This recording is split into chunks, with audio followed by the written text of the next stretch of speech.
Okay, Mor Zucker, welcome to Raising the Flipping Bar. I'm so excited to have you. I'm super excited to be here. Thank you. Awesome. Well, we are definitely going to jump into a lot of real estate. Mor is here with us from Team Denver Homes. But what I would love to hear first is you have a very interesting background before real estate. Please share with our listeners what you were doing before you got into real estate. So I was a professional poker player for 6 years prior to becoming a realtor. Nice. And I read in some of your notes that you've played in the World Series of Poker? Yes, I play every year. Oh, you still play? I still play. I actually still play as a hobby on a weekly basis with friends as a home game too. Okay.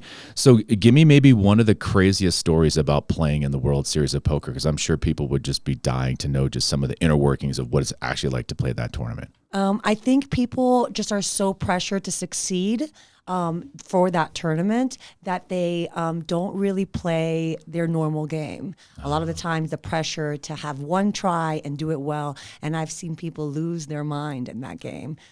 Some people will get up and throw their cards and walk out, and they don't even realize that they still have chips to play, and they throw out their tournament completely. No way. Yeah. Oh my God, that's crazy. Yeah. Okay, so now I have to ask, so what's the furthest that you've ever gotten in World Series of Poker?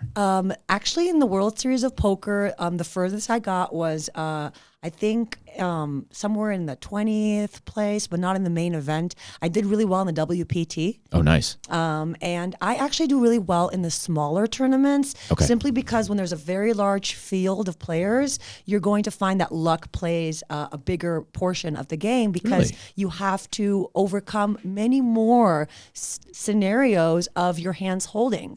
And with the smaller tournaments, I'd rather win several smaller tournaments than try and shoot for a big one, simply because you have to play consistently the big tournaments a lot in order to get further. And I don't have that much time anymore. When I did it for a living, I could play every tournament, and the chances of you losing a few are fine. When you only are playing a couple a month, you really have to do well in those. So it's really for fun now.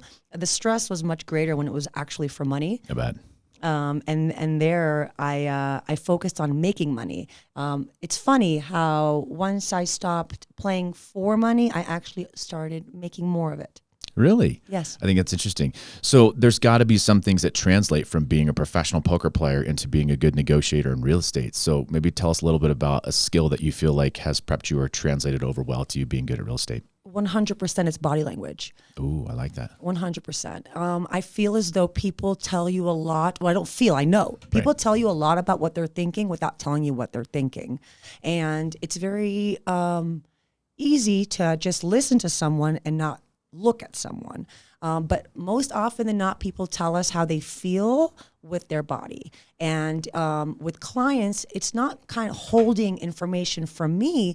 It's more like understanding where do they lean towards. And I find that mostly during listing presentations. Right. So when I speak about what I do well, or things that I don't do, or my commission, oftentimes the client is going to give me cues on how well he's receiving my information well before he tells me. So if I feel as though the cues that I'm receiving are not necessarily the ones that I'm looking for, I can quickly change my strategy during the presentation, and then I can see how that goes before he makes his final decision. I believe that oftentimes I closed a deal that was not supposed to be mine because I read those cues in time and changed my strategy midway. Interesting. Well, and I would love for you to give our audience a little bit of a background of where you're from. I think that's really interesting too. And maybe culturally, how some of there's differences in where you're from and what we do here in the States. And I've been here for a long time, but tell our audience a little bit about your true backstory and maybe how those things assimilate to real estate. Of course. And if you can't register my accent, I'm from Israel. Right. And Israel's culture is a very transparent, outspoken culture. So in Israel, everyone's going to tell you what they think, whether you like it or not, and most often without tact. Yeah. So the biggest transition for me was to learn to be more politically correct when I moved to the States, and figuring out a way to say what I'd like to say without hurting anyone's feelings either. Right. Because I'm so transparent that sometimes that can come off not the right way. But to my surprise, I found that most people actually accept and respect that level of honesty. Yeah. I tell them straight off the bat what I think if I can sell their house. If I can't, I tell them what the price I think I can get them. I don't bullshit. Yeah. And people found they like that. They know what they're going to get with me. They hear it straight up from the beginning through the end. And I found that has opened my clients to communicate with me the way I communicate rather than me communicating with them the way they communicate. I think that's super interesting. And I kind of got some of that too. So I'm originally from the East Coast, from New York and New Jersey. And I think that's where maybe even New Yorkers, quote unquote, get a bad rap. But it's like, no, those people are passionate. Those people are very forthcoming, like you just said, and they're just going to tell you the way that it is, whether you like it or not. So great point, though, that it's like we can soften the edges a little bit. And being out West, I think people are a little more laid back, a little more relaxed. But I think that that's a great quality, and I think it helps you stand out. So I'm glad people know that about you. Thank you. Yeah, absolutely. So let's jump into the real estate side a little bit.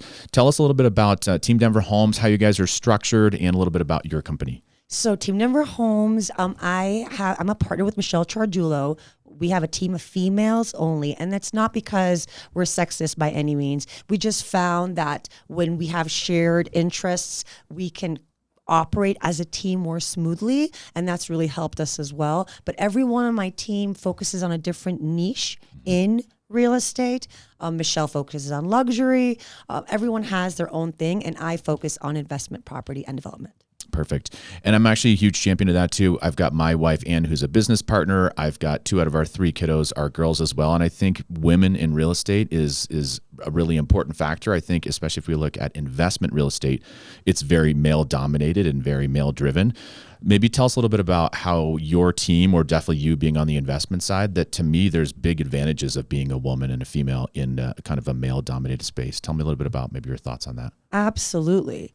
I find that though some of my clients see things in a very narrow point of view of how they're used to seeing it, especially in the flipping business where they have their formulas, and if it fits, it doesn't, and if it does, it does. And as a woman, I believe we have the ability to bring in some more elements to the decision making that potentially strictly investor that sees things that cannot see, mainly opportunities. Yeah. And I have found that has been very helpful. Also, the competition is easier for me to get into a door to more clients when I'm a female because it's very male dominated. So I feel as though being a female industry has helped me. Awesome. No, I love to hear that. I think it's super important. Give me a little bit more of let's do a deeper dive into what you focus on the investment space. Obviously, our community that listens to this show definitely leans more on the investment side. Could be flips, could be rentals, could be short-term. Tell us a little bit more about your experience and what you do for your clients more on the investment real estate side. I focus on what the client is focused on. So the client's portfolio. Right. So I figure out straight off the bat, what does my client want to achieve? My first question is, are you looking for lump sums of money that you're going to make after a specific amount of time? Or are you looking for long-term investments that will yield you on a monthly basis an income? And once I find out what they're looking for and also what they have, so I'm going to make a decision on how to direct them based on the portfolio they currently own, I'm able to figure out what's the best strategy for them. Typically, I'm the type of investor realtor that's going to push my clients to diversify their portfolio. Smart. Most of the time, they come with a similar product they have under, their portfolio in different variations of the same product. And I like to always say, hey, I see that you have, 10 income property apartments, condos. It's time potentially to get something that's going to be a different style for you, just to, put some different eggs in different baskets. But I specialize in all of them. I think I know the most at this point about flipping only because I've had the most experience in that in my first few years in real estate. And that's where most of my clients originated from. Okay. But at this point, I have definitely expanded my business to include a lot of multi-door. That's my newest kind of venture into real estate, is where I have been selling a lot of multifamily over 5 units. And actually, give us a little bit of context from a year perspective, roughly when you started. You said your first 3 years in real estate were leaning a little more towards the flip side of things. What years were those? So I started in 2014. Okay. So from 2014 to let's say 2017, 2017 is where I focused mainly on flipping. I had most of my clients were flippers. That's how you and I met as well. Right. And from there, clients just end up switching their products or ending up keeping the property, and then they like to know the rental analysis on it. And from there, just things started to progress towards different types of investment properties. Yeah, and actually, I'm glad you said that. That is how we met. I want to say it was 2015, and for kind of our audience as backstory and back context, actually, your client bought our very first partnership flip. Correct. And so what we had done is we had found a client where the family had 4 siblings. The dad had lived in this fourplex, actually really close to our, we're in the Broadway Collective doing our recording in our podcast studio in Englewood, Colorado. And we had done a fourplex, and the client had lived in the property for, I want to say 30 or 40 years. Dad was in pretty bad health and needed to move into assisted living. He had 2 vacant units. The one unit that he did have rented, and this is insane, this is 2015, and he was only charging her $400 a month in rent. Wow. So obviously very, very behind the times on current rent. So what we did is we partnered with the family. We're able to get 4 siblings kind of on the same page and realizing that we can help create a lot of equity for them. We fixed the property up. And then our partnership flip model is where we split the profits 50-50 on the back end. Well, the cool backstory of how you and I got introduced is that your client ended up actually buying the fourplex, fixed up, leased up, and we, because of our working relationship, we were great. We're like, if we're going to sell it to anybody and it's a fair price, the market was strong but not insane at that point. We're like, well, let's work with more. So I'd be really curious to learn if you can remember a little bit about the backstory of your client who bought that fourplex where you guys bought it off market. And to me, this is all about why relationships are important. And if all things are equal, I'd rather do business with people that we know, like, and trust. But give me maybe the backstory from your end of what your client saw or what you guys saw on this deal coming in on it. I'm never going to forget this deal. This is the first deal I had that we had an IRA fund attached to it. Okay. And I've learned so much from that deal because it was the first investment deal that a client purchased it with an IRA, and they had to have those leases in place in order to get that approved, Right. which is why you had that leased out for us prior to the purchase. Yes, this client, like all the other clients, wanted an off-market exclusive. And that's where I know most of your listeners are looking for as well. And the off-market exclusives are best found through relationships. And not the cold calls, not the mailers.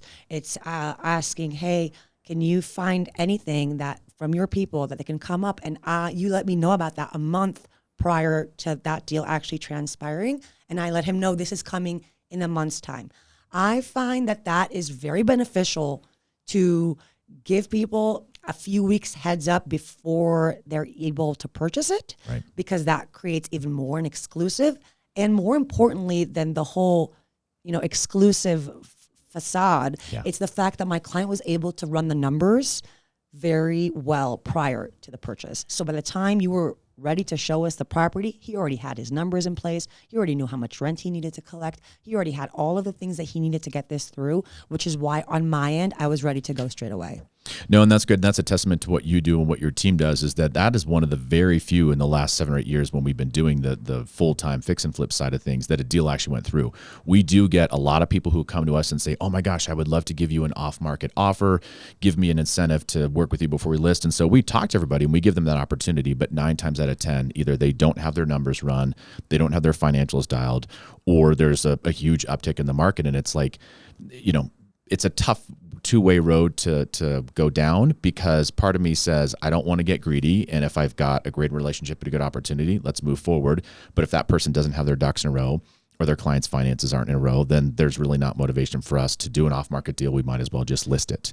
So that's just a testament to you guys and what you've done for your clients, and it was definitely a good experience, even 7 years ago now. Are most of your listeners realtors or actual flippers themselves? There's a good cross-section of people that are exclusively real estate agents and real estate brokers. There's people that are exclusively real estate investors. And then there are people that are hybrids like yourself that do both investing and agency side business on their own too. So we've got a pretty big cross-section, of all the above. And then I think there's a lot of people that are also in the up and coming in the newer market, of the people just wanting to learn about real estate investing, especially being hyper-local and being in the Denver metro area. Well, I have advice for the realtors. Yeah. Ooh, tell me. So the realtors, they really want their clients to purchase right away. Right. So they want to also help their clients. As soon as their clients, voice that they want something, immediately they send over the listing, whatever that may be, to their client to show them, here, I have an office exclusive for you. I have an off market for you, without checking if this is exactly what the client wants, or more importantly, if the client is able to close. And I found that some previous agents that were on my team, they were young, hungry, they really wanted to get those deals under contract, but they didn't do the necessary homework to see if that client and this property actually is going to be a good fit.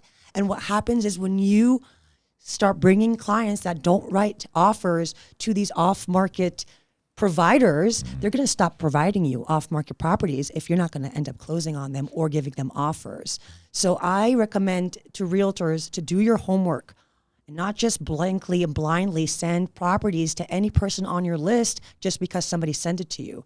Find if this is going to be something that's going to work, because your reputation is in every one of those transactions as well. No, I love that. And everybody who's listening, you have to listen to more of what she just said. I think that's super, super important. We had an agent on our team, and we wanted to deal in good faith when we were working with other hedge funds, and we were representing the buyer and buying a bunch of different single-family income-generating properties. And he used to say that you could smell the commission breath on another person over the phone, because you're right, they just wanted to get that deal done, and they were so kind of narrowly focused on their goals versus if you put your client in the driver's seat. And one of my favorite sayings is slow is smooth and smooth is fast. And it's a military saying. And if you realize that this is just a little bit longer of a drawn out process, if you put your client in the driver's seat, you're going to win as an agent, your client's going to win, and you're going to do way more business. So I love that advice. And you'll get the notion from the realtor, he'll want to give it only to you. I have now realtors that say more, I have something for you, and I know that your client's going to be the one to buy it. Yeah, love it. Awesome. Let me talk about something we always want to ask all of our guests is something, maybe a tip or something about you or your client's best deal. And then I want to hear maybe about the worst deal, because I think in my seat, everybody always talks about these amazing deals, or everybody made $100,000 over asking and everything went perfect. We're actually going to have an exclusive episode here on the worst deal that I ever did, so that we show behind the curtain how things go. But maybe first, give me an idea about you or your client's best deal when it comes to the investment side. Could be a flip, could be a rental, could be short-term, whatever's maybe the best deal. Of course. And some of our best deals are also market dependent. It was obviously very great when my clients a few years ago in 2019 bought an outdated property. And the one that I'm mentioning is the one in Winston Downs near Virginia Village. And they bought it for below $400K, great location, great lot. And it just so happened that their work was being delayed during the time of the flip. And they were obviously very stressed about it. But then they hopped onto that unicorn market right when they were about to list it. And their appreciation was, I think, I'm going to say well above what they anticipated. I don't want to give exact numbers because I know they probably could be listening to this as well. But they made astronomical. And that was something that was very easy to find. And the reason it was easy to find because we were looking for small properties. And I think that is also something that a lot of investors, or I'm not going in if it's not 1,500 square foot or higher. And they say, oh, that's going to be easier, we're going to sell it. But if you actually go for the smaller properties, let's say 800 square foot to 1,500 square foot, and you, from the get-go, price those out to not give you the same return as the 1,800 square foot house, you will be surprised in today's market with the young professionals, especially if it's located in a good location in Denver, they will pay for the smaller houses to have their own property with a backyard. Yeah, no, that's great advice. And I'm really glad that you're saying that. So we're recording this right around fourth quarter of 2023. So we do love to give context. And the way that we say it is from the second half of 2020 through the first half of 2022, so roughly those 2 years. You're right, those were the unicorn years. Those are never coming back. We're going to have strong, healthy markets. We're still going to have sellers markets where it's good to flip. But with interest rates at 2 and 3%, that's never going to happen again. So that gave people the runway for things to go through the roof. And the way that we underwrite deals is we always go in and kind of, to use a sports analogy, we want to hit a double. Like, we don't plan for the home run. We're not overly excited. I think you hit the nail on the head, where it's like, take a nice kind of cute, smaller property, do it well, project that double. And if it turns into a home run, you're super excited. But we can't underwrite the deals that way, and we can't get bought into our own success, because you're right, a lot of it is the market, and we got to recognize that. And I think it's better for newer flippers to start in a smaller space. Yeah. When you have a 1,000 square foot house, it's much easier for you to get through all the notions of what you need to do and have it ready in your projected time frame than it would be if you're taking a 2,000 square foot house to start off with. Yeah, I think that's great. And then when I was looking back over my notes, you had an interesting thing that I want to hear a little bit more about, which is a condo-tel. You've got a deal in that arena. Tell me a little bit about that deal. So I was the exclusive broker for that development, and I own 2 units in its current development right now. Nice. So the condo-tel concept is similar to what happens in the mountains, where there's an investor, he owns a unit up in the mountains. There's a property management company. They short-term lease his unit or her unit, while they're not in town, and they can come use it whenever they want. So there was currently, it's illegal to rent out for short-term lease your property unless it's your primary home in Denver. Right. But the condo-tel license the whole entire building has a hospitality license as a hotel.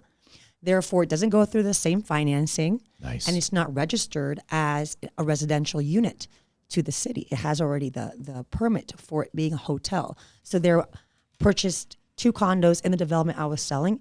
99% of the building is investment owned. Okay. And there's one property management company that oversees the entire building like a hotel.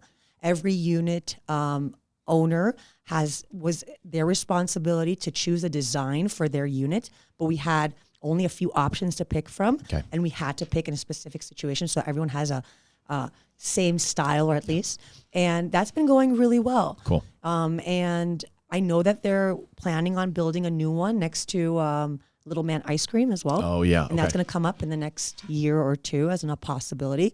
But that has been doing very well. I mean, I'm happy to share numbers since it's my unit. No, I think people would love to know that if you're comfortable with whatever numbers you're comfortable sharing. Yes, of course. So my unit is today valued around $650,000. Wow. And I generate somewhere between 70 and 80K gross on it. Nice. And it turns out to be, after expenses, somewhere around like an 8%, 9%. Yeah, in Denver, that's a fantastic return. You're not going to see those returns in traditional real estate anywhere in Metro Denver. So that's awesome. Yeah, it's great. The only difference is you can't, when you're trying to resell it, you have to sell it to people that will be able to get portfolio financing, because you can't get a regular loan on it. Okay. And you'd have to buy it in cash. And that's where those kind of things prevented for being exposed to a wide variety of people, is because of the financing requires a portfolio bank or cash. Yeah, and I know everybody's plans change, life changes, but in today's current environment, do you plan to hold that personally for a while? Is that kind of a longer term hold for you, or just wait and see how things go? Well, I have 2 in the same development. That's right. So I was hoping to sell one and potentially move that money to the second condo-tel. But right now I'm keeping 2 just because I'd like to see how they do over a specific number of years for purposes of knowledge, informational purposes, to say, hey, it's been 2 years, this is how they're doing. Of course, in the first year, it's a new product, it's a new building. Right. The numbers might not be the same in a couple of years, so I'm going to hold on to it before I try to sell it, because who I'd be selling it to, I'd be selling it to my clients. Right. And I can't run away from those. If it's not going to go well for them next year, they're going to call me on that. Yeah, no, I love that. I love that accountability. Okay, so we talked about good deals, and something we always want to highlight on Raising a Flipping Bar is things that don't go so well. So maybe give me an example, and you're right, you can keep things anonymous, make sure everybody's comfortable, but just maybe a scenario or deal, whether it's for you or for your clients, where things just didn't go right, and maybe the number one reason why. Luxury flip. There we go. Luxury flip has had a lot of tears from my clients. Have shed them. Yeah. It's mostly because of poor quality work. Okay. That's where they always fall. They try to cut corners because the luxury flip is an expensive flip. You need to spend on the materials. You need to spend on the appliances. You need to spend on so many things, but you also mostly need to pay attention to the small details. I found as though the clients that found the great materials and timeline was great, just the work was sloppy. Yeah. And when a luxury buyer walks into a luxury home, they notice everything. They will notice if your backsplash is slightly tilted. They will notice if your baseboards are slightly dirty.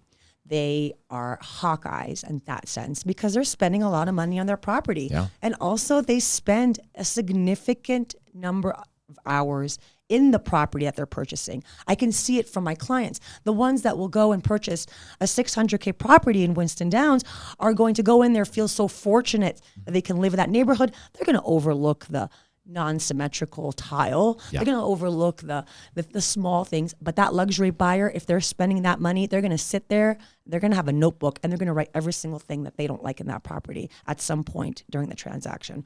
So having good quality work, ensuring that as an investor, you are not letting the mice roam free when you're not there. Yeah. So going to visit your project on a regular basis and ensuring that it's being done well. You know, I have an investor and he comes and flies out every so often, but I told him, you need to fly out more often, because when you fly out every 3 months, by the time you look at the work, now they've already completed a quarter of what you're doing. Now they have to go back and redo it. It's costing you more money every time. It's costing a longer time frame for your resale. So just fly out here. So you just can't flip from afar unless you have someone that you absolutely trust that is going to manage that flip for you, or that you're there. No, and I think that's great advice. And people actually ask us, okay, when are you guys going to expand? When is Elevation going to different markets? And we definitely have those aspirations. But for me, you brought up the perfect point. You have to have a system in place, and you have to have checks and balances. And so, yeah, you can definitely do it. Especially in the Midwest, for example, the numbers look great. It's less expensive than our market in Denver, but you have to be super hands-on. When I was owning our apartment buildings in Cincinnati, Ohio, even though we had a management company, I would fly out there, and these were just, C-class apartments. I was there every 2 or 3 months checking in, and to your point, secret shop. That's the other thing, is we would show up and our property manager would probably be a little bit pissed off. But to me, it's like just knowing what your product is and knowing how things are going on and coming out and finishing up. It's super, super important. I agree with you. So also one quick thing I want to clarify too, what dollar amount, when you consider luxury, what are you talking about in Metro Denver? What price point are we talking about? Whether it was those particular flips or even in general, how do you define the luxury market from a dollar perspective? Right now, it's currently considered 1 million and up. Okay. Is luxury. Ultra luxury is considered 2 million and up. I've found that the luxury buyer that I described to you that's going to need that kind of level of attention is starting from 800K and up.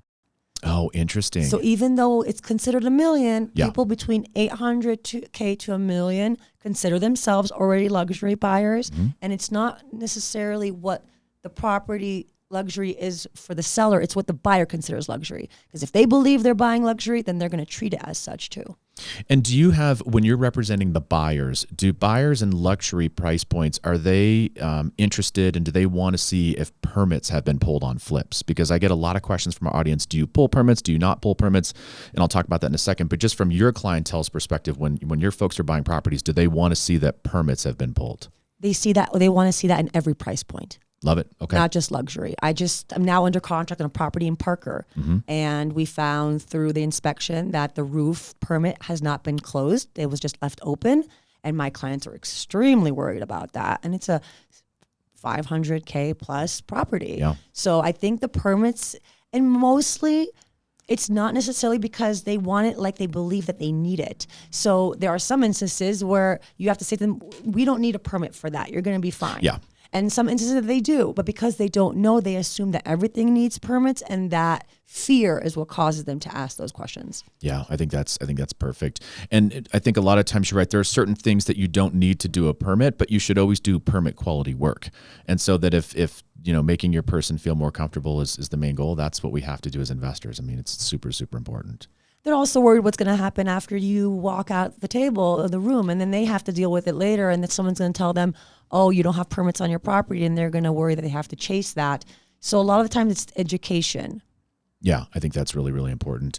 And a lot of times, I don't know if your clients find this, but we find that if we need to do the repairs, we should absolutely do those when we're under inspection period, because a lot of times just offering up a credit isn't what the client wants. They want that thing fixed. To your point, they don't want to inherit a house and think that, oh, great, I saved $5,000 on the purchase price, but there's something that's undone or needs to be fixed up. That's what we see. Are you seeing that from your client's perspective? I go one step further for that. So my sellers, my clients that become sellers for the flip, I schedule an inspection for them prior to going on the market. Cool. And then we do a pre-market inspection. They fix all the things that they need to while their contractors are still working. Yes. Before they close out the whole project, they make those repairs. And then when I sell the property, I already let the buyer know that these things have been taken care of, and I share the report with them. This is good for a few reasons. First of all, the buyer immediately comes in when they conduct their inspection feeling already safe, because they will say, they already had an inspection. So either way, they already fixed that. Also, when you repair things prior to the buyer requesting them, you're often going to find that those repairs are cheaper. Yeah. Because once the buyer gets involved, now the buyer wants to use potentially his people, and his people might be pricier than your contractors that you've negotiated to have better deals on because they're doing so much work for you. So you don't even want to get into that discussion. If you already do it for the buyer as the seller, then you are going to eliminate all of those scenarios and the potential situation that a buyer might just get cold feet altogether and walk out.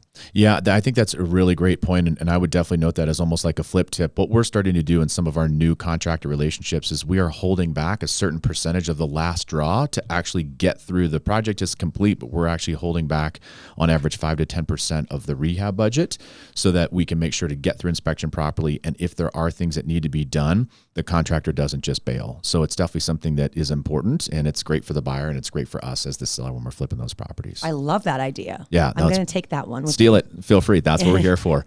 I want to kind of dive into where you are feeling like the market is going. And I always kind of put this, that if you and I knew exactly where the market was going, we would be in a much different financial position. We'd be a lot wealthier than we are. So nobody knows where it's going. But tell me a little bit about how you are seeing kind of 2023 wrap up, and maybe more importantly, where you see 2024 going from a real estate market perspective. I know people have brought up things about interest rates, but just tell me your general take on where you feel like the market's going over the next 15 to 18 months. Well, I don't ever like to predict things because I never like being wrong. Yeah, no, that's okay. I'm wrong all the time, so you're good. But I do believe that for the flippers out there, there is a lot of opportunity, 100% for you to get things at the best price that you can on the buy side at this point. People are hearing what's happening with the interest rates, and there will be opportunity for a lot of properties of the owners that are leaving town. Yeah. And are hearing that interest rates are potentially bad and are willing to sell, in my opinion, in a great price. I would focus mostly, like I said, on the smaller projects. If you are taking a large project on, I hope that you are qualified and that you've had several projects. I think the market itself will dictate how well you do your projects, because over time I've found that it's not the market that indicates if my investor is going to do well, it's his past work. So if you're in a flipper that does good work and that you believe in the quality of your work, you're going to continue doing well. And it's the other side for one that doesn't. I feel as though the properties that are being flipped poorly and haphazardly are not being sold, are being price reduced to the point where it's not worth even for the flipper any income at this point. So it's going to get more and more extreme on both ends. But the market's not really going anywhere because Denver is a hot spot for technology. Denver is a hot spot for any type of informational work. I just came from a conference in DC, and they mentioned the top places of business that people are migrating to, and Denver is one of those places. Nice. So I think we have a great opportunity to continue doing a lot of real estate business in our state, not necessarily even our city. And I would, as much as I focus in Denver and surrounding areas, my clients have been doing really well in Colorado Springs recently. So I recommend that. Interesting. No, I think that's a great thing. And what you just brought up is something I want to point out to our audience, which is going to conferences, educating yourself, making sure that you're dealing in facts. I think it's always good at the very end to help make that decision based on your gut feel. But whether it was something you learned at that conference, or is there a certain place that you go for your information, or a data source or a conference where you get really great insight that helps you make these informed decisions? Yes, I'm part of a lot of forums and groups on social media and online that share information, not just to sell property from one to the other, genuine informational sharing. I also recommend signing up to any type of mastermind that you can get your hands on that involves people that do what you do. And it's just to hear how other people do things. I've get so much knowledge just just hearing from other agents, for example, how they source off-market properties, even one new idea helps me go back and find more off-market properties for my clients. So sharing information, and if you're worried about sharing information within your market, consider the fact that realtors do that all the time, and we are actually competitors versus investor, where once you own that property, no one else is going to own it. So you're not really competing with anyone else unless another investor purchased a property on your street next door to you. I love that. And it's funny you say that, because we think the exact same thing. We do a lot of teaching and training and education, helping people out. And people are like, well, why are you giving this information away? Or why are you giving our secrets? So we've been doing this. I started investing in 2009 with buying rentals, and then I started doing flips in 2014. And we've done a little over almost 100 deals collectively between us, between our clients. And I've only come across the same wholesaler or the same investor once in over 100 deals. And then we did like another 300 deals on single family acquisitions for our hedge fund client. You're right. We're in Metro Denver. There's 3 million properties, or 3 million people here and millions of properties. Like, for the most part, we're not going to come across the same stuff. So it's like, just be a growth mindset and an abundance mindset, and let's just share. And then to me, it's all on the person. Like, you do a phenomenal job, whether it's investment real estate or luxury marketing, because you're good at what you do and you take care of your clients, and you're going to rise to the level of whatever your clients need. If somebody's not going to do that, then sure, you can compete on a house, but that's why Mor's going to win and somebody else isn't. And a lot of people won't do what you tell them to do most of the time. I speak on stage to other realtors and tell them, this is what you can do to improve your business. And they get super excited and they take all these notes, and I follow up a year later and they haven't done anything they were supposed to. So also realizing that not everyone's going to have the same level of commitment that you do. And if you're very passionate about your work, it can only benefit you because people are going to remember you. And especially as an investor, they're probably going to try and sell you wholesale the properties that don't work for them. No, and that's a great point. And that actually couldn't have been a better segue into a couple more questions I've got before we wrap up, because I want to be respectful of your time.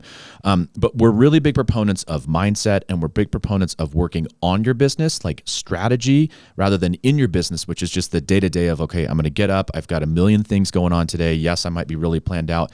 Give our audience something that you do or that your team does to work on the business or strategic versus just getting up and doing a great job on a day-to-day basis. Well, this is a great opportunity for me to plug my book. Oh, so there we go. Good. That's exactly how I would reference that. I always figure out ways to work on my business, and that's finding unique ways to market my business as well as generate new clients. And I found that educating my clients on past and everything that works is a great way to get them. So I decided to author a book about all of the experience I've had with investment properties and my clients. And I went down the self-publishing route. Nice. And I found that is another way to work on your business. So then I didn't do it to sell copies of the book. I did it so I can share it with my clients. And I sent out a copy of my book to almost every one of my clients. And from there, I received a lot of calls from people that, oh, I heard you wrote a book and I never heard from this person. So working on your business is also about finding ways to generate more of the business that you're looking for. It doesn't have to be as a realtor for more clients. It can be more properties, and finding also unique ways to do so. I know it's easy for everyone to decide to go put a sign on the corner of the road that says we buy ugly houses, but what can you do that's better than that? And find the ways that you can find properties that you can source, that you can find, because once you start to have the ability to source properties yourself as an investor, you're going to be very powerful. No, I love that. I think that's great advice.